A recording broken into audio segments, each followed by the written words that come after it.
बोलने का अवसर दिया और साथ ही मैं आभार व्यक्त करता हूं अपनी पार्टी की मुखिया आदरणीय बहन कुमारी मायावती जी का भी। माननीय राष्ट्रपति जी के भाषण में विकसित भारत की बात करी गई, लेकिन विकसित भारत की बात तब तक अधूरी है जब तक संविधान के चारों पॉइंट जो प्रियम्बल में लिखे हैं वो पूरे नहीं किए जाते हैं। सामाजिक न्याय, जस्टिस में सामाजिक न्याय, आर्थिक न्याय आज भी इस देश के अंदर दलितों, पिछड़ों, आदिवासियों को नहीं मिला।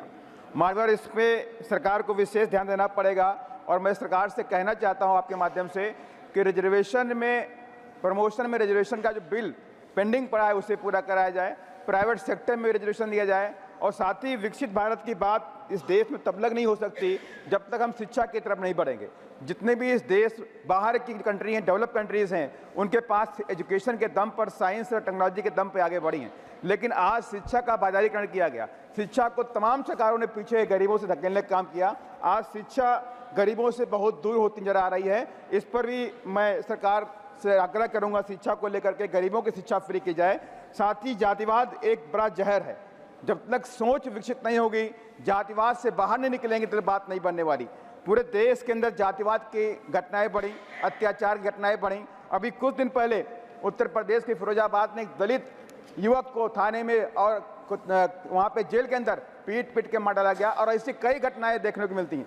मानवर एक दुर्भाग्य की घटना घटी हरिद्वार के अंदर, एक 13 साल की बच्ची के साथ कई लोगों ने बलात्कार किया।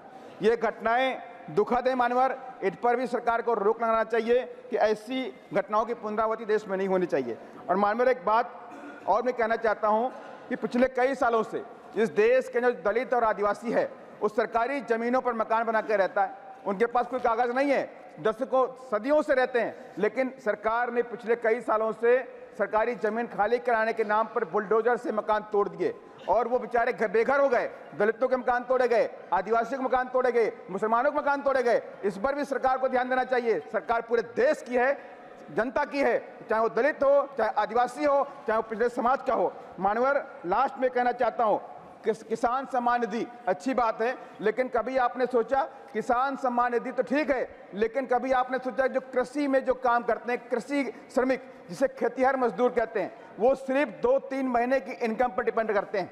मानवर मैं सरकार से कहना चाहता हूं आपके माध्यम से, जो खेतिहर मजदूर है, कृषि श्रमिक है, उनको भी किसान सम्मान निधि की तरह कृषि श्रमिक निधि देने का सरकार काम करे। और साथ ही मैं आपके माध्यम से कहना चाहता हूं कि SC/ST जो हैं, आर्थिक न्याय कैसे मिलेगा? SC/ST OBC के लोगों को उनके अपने पैर पे खड़ा करना पड़ेगा।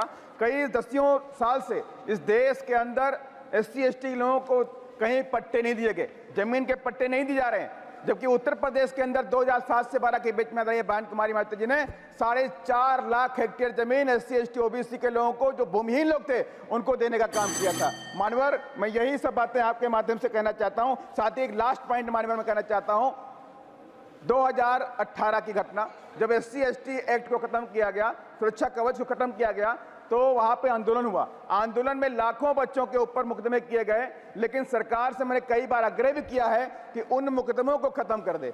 जब आपने बात को मान लिया है, SC/ST कानून को वापस भी कर दिया, तो उनके ऊपर लगे मुकदमे वापस कर दे। ये मेरी सरकार से अनुरोध है आपके माध्यम से। धन्यवाद। जय भीम, जय भारत। धन्यवाद माननीय श्री राम जी।